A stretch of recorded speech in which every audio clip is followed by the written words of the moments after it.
maybe kind of give everybody context. So your dad was... My dad was a U.S. Navy SEAL for 30 years. He did 13 deployments. And we did not have a good relationship when I was growing up. It was only after he and my stepmother adopted my youngest brother that he saw what he missed with me growing up. And so when I was 23, he came to LA and apologized to me and was like, I was a horrific father. And I did the math, and I've only been in your life 2 years total. And then he shot himself 2 years ago. He shot himself 2 years ago? From PTSD, yeah.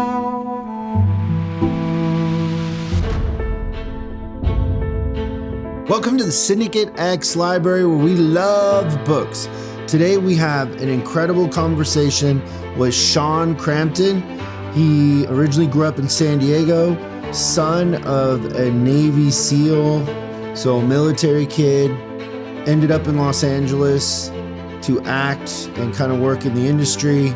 His story is incredible, but also the lessons that he shares are beautiful. And the book that we're talking about is Keeping the Love You Find.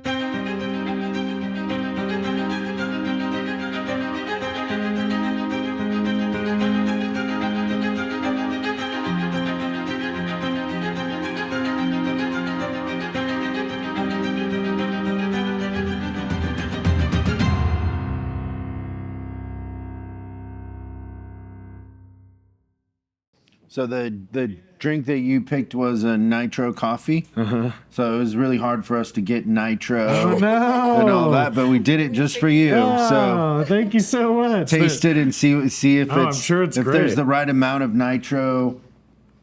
Oh, it's perfect. Awesome. Thank you. No, it is very good. Thank you so much. How many books a year do you read? It fluctuates with my schedule because sometimes I'm more based from home and sometimes I'm more on set. But on average right now, like 3 to 5, maybe I get through.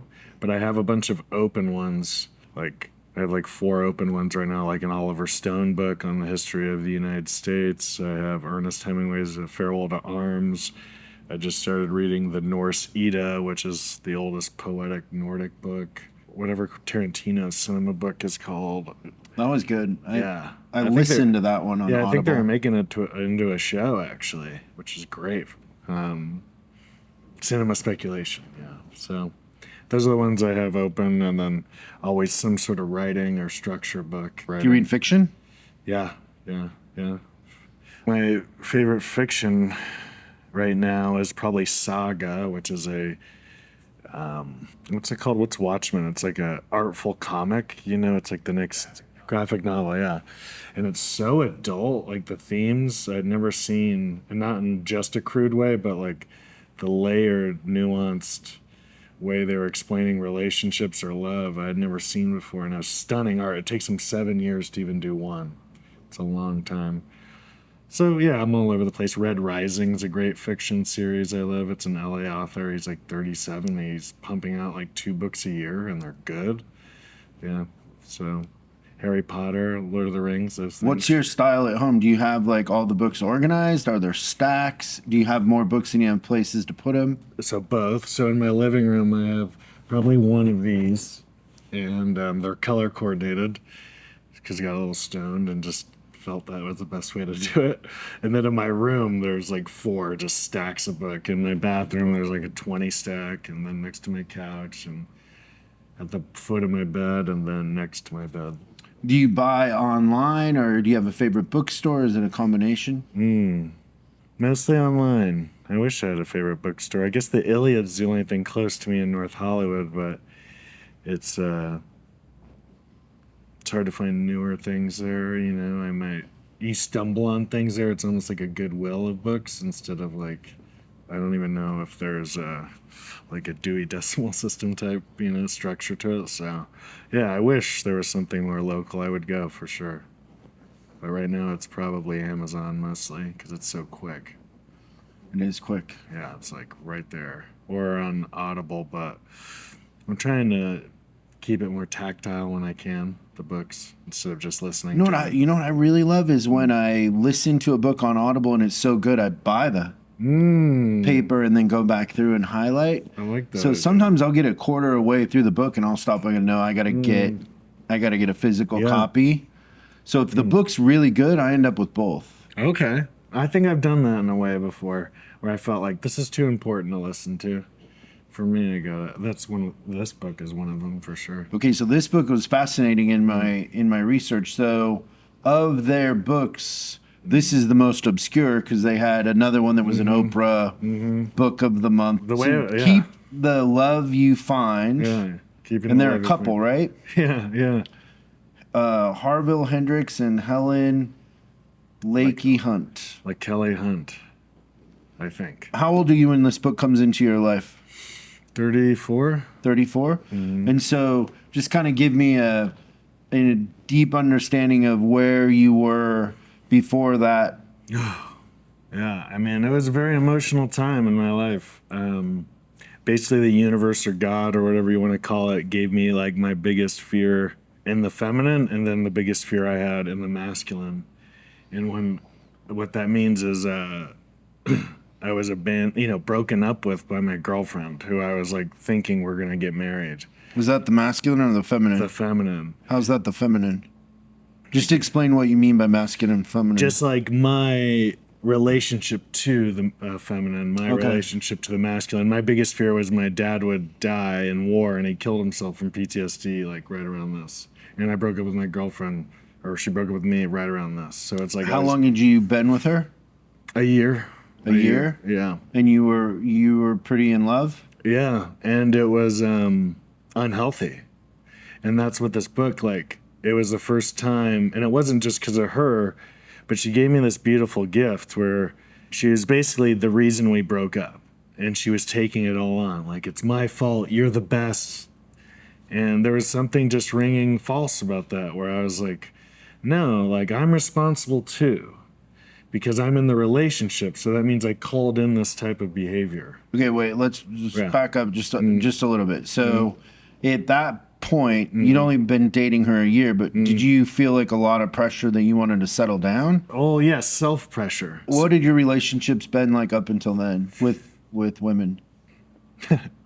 All over the place, really. When I was a kid, in order to get love, I had to look out to other women in my life, my aunt, my stepmom, my grandmother, to try to get that love filled. It didn't work. So I carried that structure into adulthood and was dating multiple women to get that love, and it didn't work. So it was quantity. Yeah. And what was it that you were looking for from the women? What was the imbalance, I guess, in what you were looking for? I think to feel loved and safe and chosen, it just... But without committing deeper? No, I had every variation. I dated long term, but it was the internal mechanisms. It was the way I responded. I was very codependent. It was hard for me to take space without thinking or feeling like my world was going to end. Sometimes I'd literally be days of just like psychosis, like behavior with me, like nothing dangerous, but like almost like obsessed, and I'm like, gosh, what a waste of my precious life. Ultimately that's where I got to. But for years I was so deep in it. And this book is like around the time where I was like, so when we broke up, it was the first time in my life I realized I could be without a woman, whether it be my mom or the sort of sexual lily padding I had been doing my whole life. So I got to imagine up until that point, you've been with many women and broken up with many women. Yeah. What about I make them break up with me, really? Really? That you would manufacture it? Subconsciously, in retrospect. How would you do it? Distance, cheat. You would sabotage. And so if I was on the other side of that, I would describe that like a fear of success. Like if it was good, you would blow it up? It couldn't be good, like I couldn't be hugged, like my stuff from childhood was gnarly. And so like girls would hug me, and I didn't know this until I got into therapy, and I'm on a men's team now. I do psychedelic work. I've had a therapist for 5 years, group therapy. But like if someone hugged me, it was painful. I didn't so that's where I was like overcoming. Now that you understand it, what was that pain? It was the absence of familiarity to touch. So I didn't get hugged growing up. And so I just wasn't used to it. And so my body, I don't know, have you ever met somebody who's like insanely reactive to tickling? I am. And that's because I wasn't touched as a kid. And yeah, and so like that's really important for children to be skin to skin with their parents. And yeah, I have no real memory of being hugged. So how did this one breakup crack you different than all the other ones did? It's a great question. I was in therapy. Before Yeah. she broke up with you? Yeah. How did you get her to break up with you? I didn't do this one, which was different too. And I didn't do every one. Some of them, they just broke up with me because it wasn't a fit, right? Not that I'm like this omnipotent being. But this one, you hadn't sabotaged it consciously or unconsciously? Not consciously, or maybe like, well, I know what happened is we went to a wedding. It was beautiful. And she had never had safety before. And she would tell you this too. She had never had safety before. And then I was safe because I had been doing the work for the last year in therapy at this point. And she got scared and backed out. So it was actually, So she had fear of success. So she had it there, yeah. Yeah. It's funny you bring up fear of success because I actually just had a big download on it last week that was pretty emotional where I'm not afraid of success, but I know success, well, what I knew, the childish thought rather, that was like a thorn in my heart was that success is massively disappointing. Because even when I had it, because I had it aplenty in my life, I was very good at several things because I was so driven to get the love from my parents, and it never did. And so it was more, not a fear of success, but a knowledge of like, it's not going to fix it, so why am I sacrificing so much? There's a term for that. What? High performance trauma. I never heard that.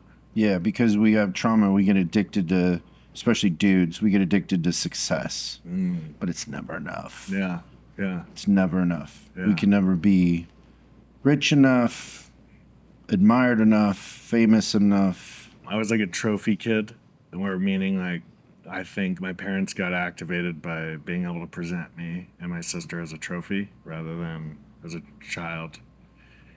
Like I'm on a men's team and it's a bunch mostly of 50 to 60-year-old really successful guys who were like, oh yeah, life's not about money. And so they're trying to get right in their souls. And I'm like... Easy to say when you have money. Easy to say. Not all of them have money, but most of them. And I remember seeing one interacting with this kid and he was like, hey, you want to hang out? Like this all just happened in front of me. And his kid was like, okay. And they like hung out for no reason. Like there was no sporting event, no school event. It was just because he loved his kid.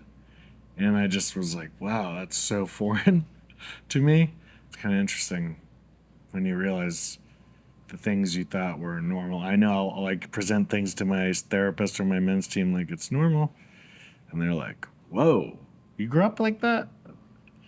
This book helped look at some of those things because I told myself during that breakup that I'm going to get a PhD on myself and that I'm not going to text any women sexually. Gave myself some limiters that I had never had. Did you put a time frame on that? I had actually talked to Jess Kimijic, who recommended the book, and she had recommended, and she had just done like a 6-month, very similar, like no men, no connecting. And so I was sort of taking her lead because she was looking really like in her power and of herself. So how does she know to recommend this book to you? She literally recommended a bunch, and that's the one I ordered. I didn't have any high expectations, it wasn't my first time reading a book in the self-help or spiritual world. It was just the timing of the breakup, my therapy, my exhaustion of my own limits, like I had hit my limit. And now I think awareness without action is madness because you're kind of in a mental cage. Awareness without action is... Like you're aware, I need to change, but how do I change? I can't move, and it's like that's where I was. And this book, which has been revised since 90, 91, or whenever it was first written, like a bunch, which tells me like it's so timeless. And it just spoke to me in that time. I don't know if it'd speak to me the same way today, but a lot of it I carried out. Like or at least help me like understand that past the honeymoon phase of every relationship is a hell phase. And that's where you learn how to fight as a couple or a friend or whatever it is. And most couples don't make it out of that. A lot of that's because they're not told there's a hell phase. That's just what they call it. They call it the phase after the honeymoon. You know, little things like that that seem obvious when you say them out loud, but no one had ever told me. And lots of just simple exercises that I did. And I took the time. And it took me a month. But I think even the action of taking care of myself was more impactful than the book itself. It was just like, happened to be this book that had a lot of beautiful structures, because it helps me in therapy is sort of like an A plus B equals C. In architecture. Yeah, I like that, architecture. So you want to work on yourself. You're recommended this book. You order it. Book comes. How long until you start reading it? Within a day. Okay, and then what's the first aha? Okay, we're on to something here. This is giving me something good. I can use that. Well, one of the things I just mentioned with the heaven and hell was big, and that just like the frankness in which they spoke. And Up until that point, you were under the impression that relationships were always in that puppy love. I hadn't thought about it ever in any terms. I hadn't really considered any trajectory of relationship in that sense. Or architecture of timelines. Yeah. At my height of, I don't want to call it sexual addiction. It was more like a really bad habit I never addressed. But I'd be like seeing 7 people at a time. Like it was just like, you can't even, that's so corrupted away from the relationship I have now.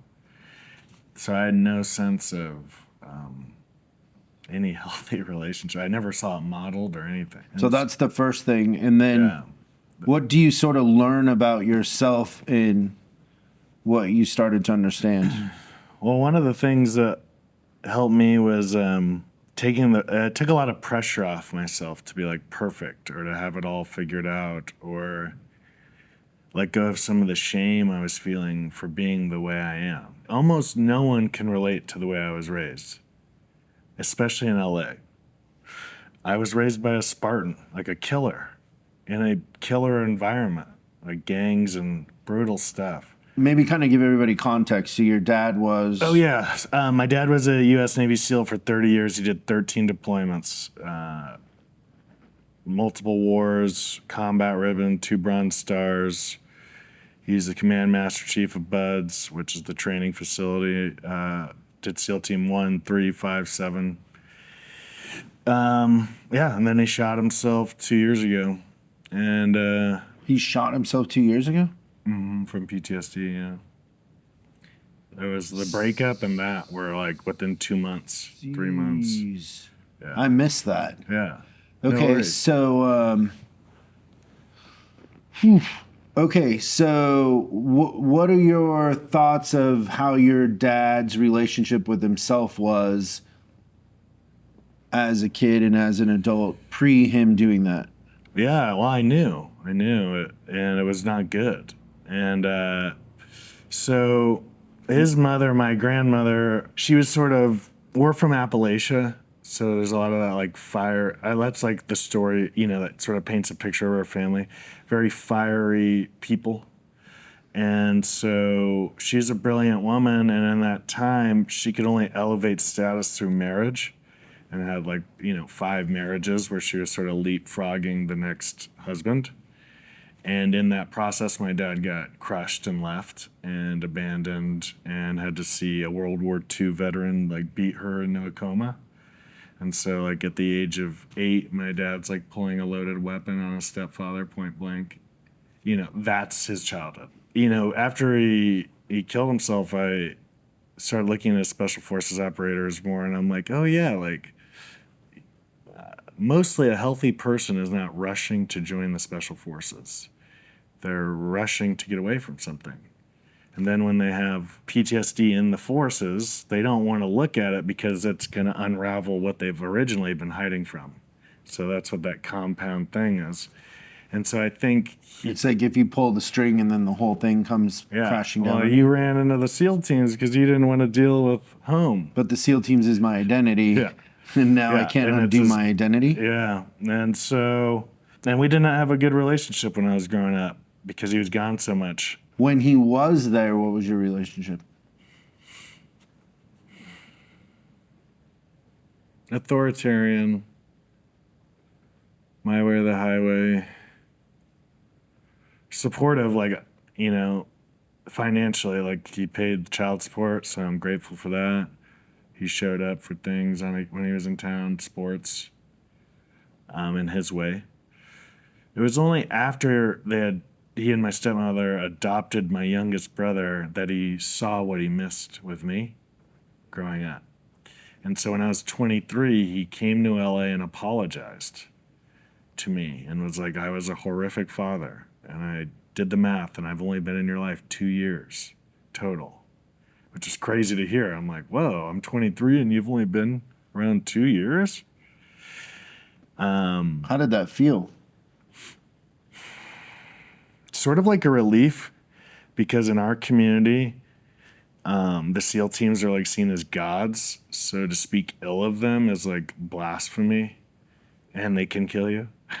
So you had a fake idolization of him? Well, yeah. I wasn't fake. He was a god, you know, but he wasn't there to sort of get the holes poked in it, right? Like when someone's there, you see them be human. But when they show up, you know, a few months out of the year, you can, and we were divorced, right? So I only saw him every other weekend or whatever it was. Yeah. So he tried his best with what he had, for sure. Did you feel like at 23 you needed to forgive him when he's apologizing? Did you consider that before? It took me about 4 years to even know what he was talking about. Wow. Yeah. And then it's been a long process of forgiveness. I had to take him off the pedestal, and I had to bring my mom up out of the trough. Because my mom was trying to... There was no straight line to that. No, he told me, and I was like, yeah, dude, like, whatever. What are you talking about? Thanks. I had no idea the severity of it, you know?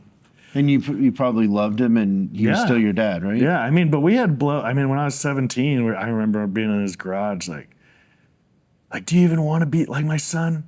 Or like, you know, do you want me as your... Like, it was getting to that point where, yeah, we had big, heated rows.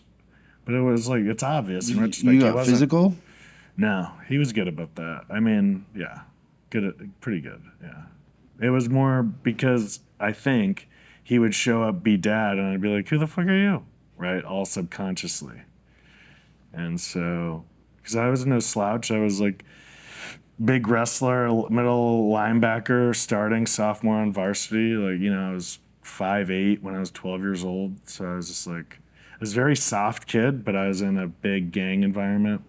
Like my whole high school is like 6 pages of Garcia, Lopez, you know, we used to joke around. But I remember the switch, I was on a Pop Warner football team, and this guy, I'll never forget it. He was dogging me, he was talking brutal shit, and I just turned around and I headbutted him, and I said, if you ever talk to me like that, I'll kill you.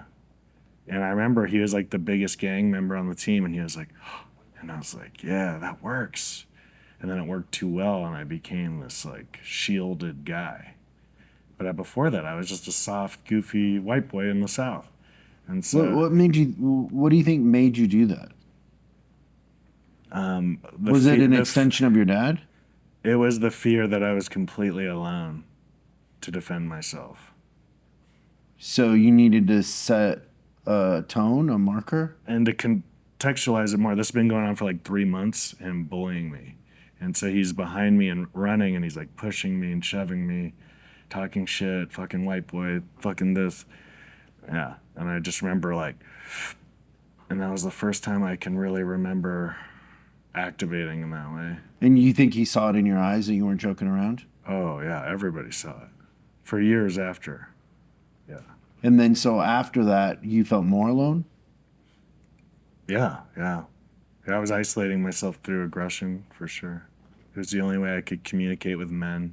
Through aggression? And comedy, yeah. When you would meet other men, would you always be sizing up what would happen in a fight? Uh-huh. You would? Uh-huh. Yeah. Explain that to me, why that happened. Well, it's kind of the way I received the information in my neighborhood growing up. That's the architecture Yeah, like my next of turn. dominance or submission. And there's Yeah. nothing in between. Collaboration doesn't exist. It did, but it was like through brutal teamwork and like woodshedding and like you're either with me because you can sprint 100 times or not. It's not because. But it's fragile because it can go away if you don't keep doing the thing. Yeah. So it's really not collaboration. It's fear-based hostage. unison. Yeah, I'm not sure. Yeah, but it was a scary place at the time. You know, my next door neighbor like cut some guy's nose off with a butcher's knife. My other neighbor shot himself at his family reunion, like right there. You know, that's what I grew up around. It was a trip. It was a trip for sure. I find that always interesting. I can always tell when a guy is trying to size up, and it always feels like it comes from a lot of trauma Yeah, because it but- lacks collaboration. Like yeah, the idea that I need to know if I can dominate something is an odd yeah, perspective coming in, I guess. totally. To me, it would make more sense in a situation where that applies, but to automatically apply it is odd. Yeah, But I know a lot of people that think that way, and they always seem like they're burning more energy than they need to. it's a great way to put it. And I can genuinely say I put that down like years ago. That sort of sizing up thing. It's like, Well, you kind of notice the architecture, and then once Yeah. you shine a light on it, yeah, You can because start to everything I'm fix it. talking about, it's like done a ton of work on, a lot of forgiveness and love for everybody I just mentioned. well, you know what the dad forgiveness thing is fascinating to me is so I grew up in Mexico as a missionary's kid, but I had a stepdad. Wow. So my dad left when I was 2 months. Whoa.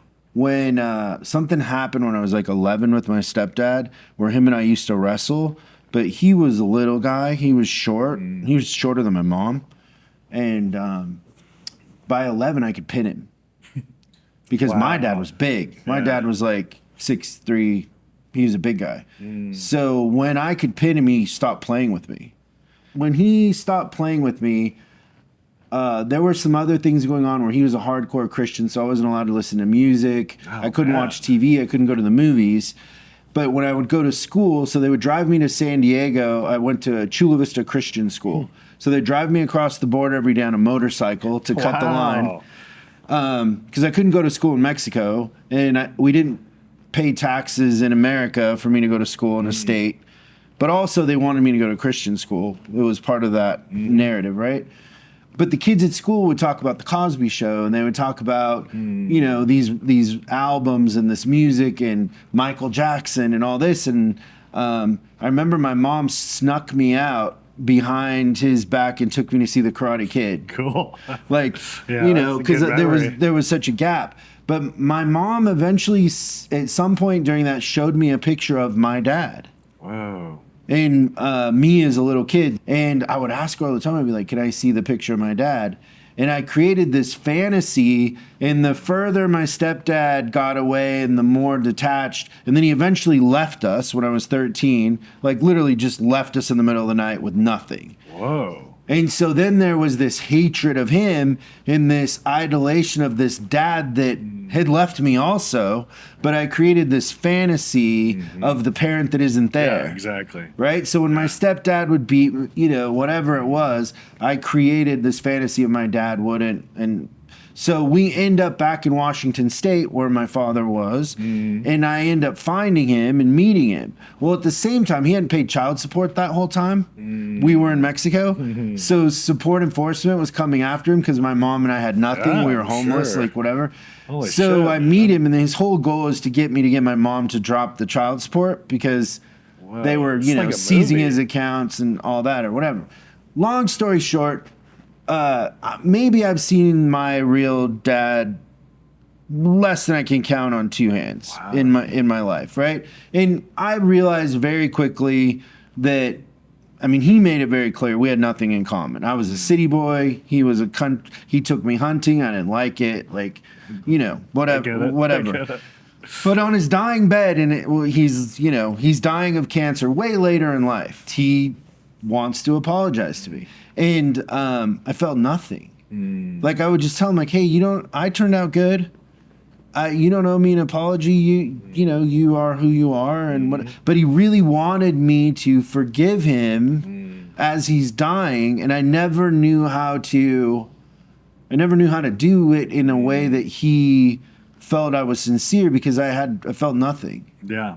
Like, in my head, I'm like, you weren't there. And frankly, I'm lucky I wasn't raised by you. Like, You did the good work on yourself. that apology was an odd situation for me. And I don't want to say I was like 40 when it happened. So I'm a little more developed too. At 20, well, you said you were 23? 23, yeah. I don't know how I would handle that. Yeah, it was sort of, like, okay.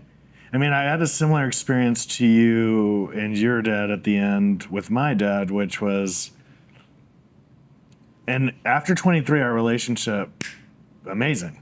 Now you're buddies. Now we're great. It's still like maybe not picturesque or stereotypical, but it's way better than it was. And he's not as active in the military anymore. He's still very active, but not what he was. And so towards the end, that I didn't know was going to be the end, he stopped sleeping. And this is a guy who would fall asleep in the most annoying way. Like, you're like, I can't even get to sleep, and this guy's sleeping standing up, right? Like, he can sleep. So, and I'd been around death enough, I got the like, ooh, I'm feeling something's up here. And it wasn't just casual, it was like weeks. Like, my stepmom was finding him like in his chair at like 4 a.m. every night, like just awake, and he can't sleep a minute. And so after this is going on, I just get that feeling, and I act on things. So I call my siblings, and I'm like, hey, I feel something's up. You might want to call Dad and, like, make some amends. I don't know your relationships as well, but I'm not telling you to do anything, but I feel it. And so I called him, and I said, hey, man, I don't know if you've ever heard this before, but I love you. I'm proud to be your son. You did a great job. And I'm glad you're my father. And he's like, I was horrendous. That was all he said. I was horrendous. He couldn't hear it, right? Just like your father couldn't hear that you were okay. And so that's how I leave it. That was more for me, because that wasn't true all the way. And that's not what it was about. It was about me ultimately being okay with it. And that's what I meant earlier, like when my girlfriend was breaking up with me at the time, I was like, where's my responsibility in this? Like, whatever I'm feeling is me. Whatever I'm feeling, nope, me. Because people think like, oh, they made me feel it. No. You felt that. You feel it. They don't make you feel anything. So all those lessons were really powerful around that situation. In the book, what are the exercises that you feel had the most impact, or just one? I mean, there's a bunch, and this was, 2.5 years ago, so I don't really recall. But I do remember that there was an exercise where you go through all your past relationships, and they sort of do a little chart where like the names are here, and then they give you like a list, and you kind of write this way. And all of a sudden, you see what shows up the most common. And you're like, holy shit, this showed up 5 times? Oh my God. Oh, that's a habit, right? Or whatever. And it sort of just was giving me more information on me. And they're all sort of a building block, like they all build, right? So it's not like... What are the options of what can show up over and over again? Maybe something like, how did you typically respond in an argument? Who was masculine? Who was feminine? Because like I've dated women where I've been the more feminine. I've realized like, whoa, I really took like that feminine energy actually in the relationship, because they're so masculine, and there can't be 2 masculines in a relationship for too long. So it gave me some real perspective and grace for my exes there, and myself. Again, which is most important. How can I be easier on myself? Because if I am, then I'll inherently be easier on everybody. And so that... Do you see that accepting of responsibility, in that you can, if you own the responsibility, then now you can work on it and fix it. You're not a victim to it anymore. Do you see that as a salvation? You know, what I learned with my therapist is that I had been living in a lot of fantasy. And I used to think fantasy and reality were like so drastically different. But fantasy is just what I think the situation is or what I want it to be. And reality is, it is what it is. And so I was living in a lot of like twisting what you said to make it feel comfortable, safe, familiar. Because I realized through this book too, like familiar doesn't mean good. It just means familiar. And so what can I start to get unfamiliar with? Another thing that this book taught me was how everybody, including your platonic relationships, is most probably an opposite of you in some way, and you guys are bringing yourselves together to some middle. And I really, really enjoyed that concept because it allowed me to see traits in other people that trigger me or jar me or I don't like them and give them a fresh perspective. Really check if that's mine or my parents' viewpoint. Things like that, which was cool. Again, for me, I wanted to get to know me because I really didn't know me. I didn't even know what I liked beyond what I was pursuing as a career. Felt like even working out, I had worked out hard my whole life since I was 5. My dad had me in karate 5 days a week. I had a black belt by 13. It's like, I mean, a 13-year-old's not kicking anybody's butt, but I had one. And so I realized I got put down fitness for a while because I was like, whoa, I don't even know if this is mine or my parents, even though it's good. And so just doing stuff like that in this book just helped me at that period, you know? I almost looked at it like a workbook. I was reading this author's blue book as well at the same time, which was also helpful. I just like this because I think I could give this to anybody, therapy or not, and they'd get something out of it. And some books like The Body Keeps the Score, or, you know, they're a little heady where you're like, you really have to almost be a scholar to get through this because it's not written in a necessarily like a Stephen Pressfield way where he's making nonfiction interesting. The Body Keeps the Score is a hard one. Yeah. And some of the stuff in there is hard. Yeah. It taught me a lot about PTSD. And I mean, I do psychedelic work, ayahuasca, all that stuff, and got to talk to my dad about some of that, which was cool towards the end. Do you think that would have helped your dad? For sure. He was close, but he was worried about his heart, and he wasn't himself. Like, he was mentally... Not sleeping will make you not yourself. Yeah. Broke my heart, just that, you know? So if you were to recommend this book to somebody and you were going to summarize it, who would the person be that you would recommend it for, and how would you tell them about it? You can read this book if you're in a relationship or not. It's more if you want to get to know yourself on the next level. Because I think wherever you're at, 10 years of therapy or no therapy, you'll get something that'll elevate you forward. There's a chapter on the 7 stages of child development, how they break them up, right? Everybody's going to break them up in their own way, I suppose. So, but just things like that. So, and the outcome of the 7 stages is you regress back to things that you hadn't thought of, and you start to realize that your creation and molding was more early on than later, and everything else after has been just perpetuating this experience, right? Yeah, and that information helps. I look at self-work sometimes like it's a big rock I'm trying to get under the ground. If you ever lifted something heavy and you're like, I can't even get my fingers under it. This book gave me a little space to just like get right underneath and start to leverage. lift. Yeah, a little leverage. But I was obsessed, you know, like I said, I was like disciplined for these 2 or 3 months because we ended up getting back together. We're still together to this day. Oh, really? Yeah. Yeah, It was the best thing that ever happened to us. Yeah. Are you going to marry her? And it was big for her too. It was really big. You know, it wasn't. Did she read the book? No, she had a totally different work. Yeah. And she's in the work. She does the work on herself. She may have listened to this book on tape. Actually, I did buy this for her, so she may have read it actually.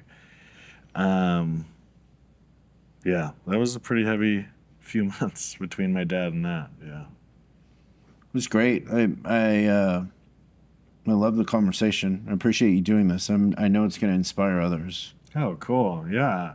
Just You're just your wonderful, so I view appreciate on, it. working on yourself and Yeah. openness to it. Yeah, I mean, I got this tattoo, Men Cry, a few years ago. That's my handwriting. It was just, I wanted it to be a conversation starter, and I can't even tell you how many strangers have hugged me over it. Like over 30 people, maybe, have come up to me, mostly women, and have thanked me.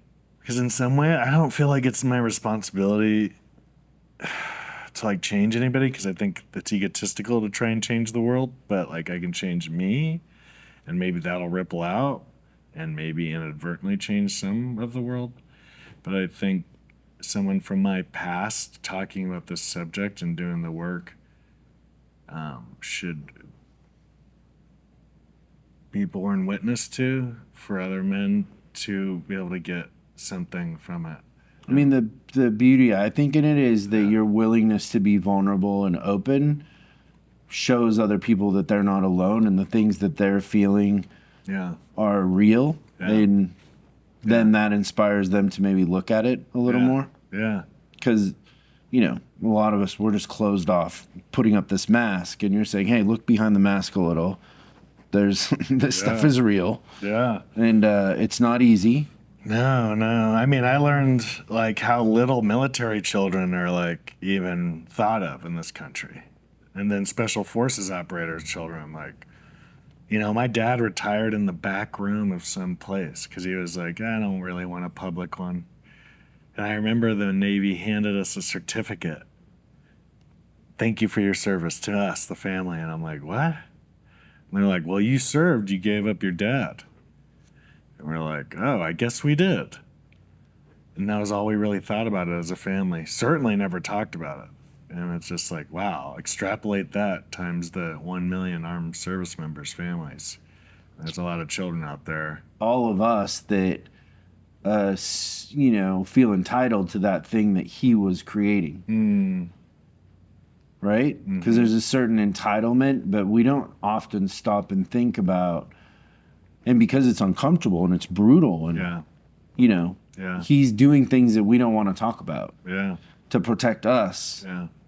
So we can be entitled and he did big things. He helped start this program for the SEALs that took them from operators to instructors, because they didn't have that before the last Afghanistan war. So guys were coming back with PTSD and just crushing cadets.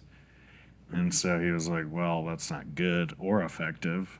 And he built a school and ran it for 10 years. So he was very inspirational in that way. It was cool. it's good. Yeah. Well, thank you. Thanks, brother.